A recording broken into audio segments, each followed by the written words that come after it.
Ai, tô com Deus, já não quero.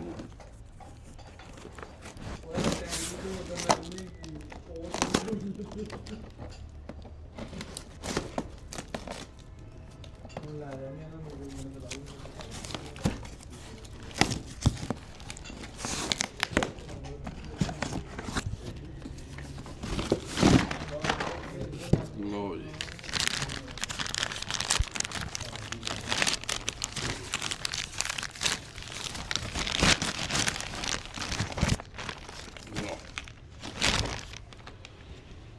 ਬੋਲਾਂ ਦਿਖਾ ਲਓ ਖੋਲ ਕੇ। ਇਹ ਤਾਂ ਪੁਰਾਣੀਆਂ ਹੋਣੀਆਂ ਵਿੱਚ ਖੋਲ ਦਿਆਂ ਖੋਲ ਦਿਓ। ਮੈਂ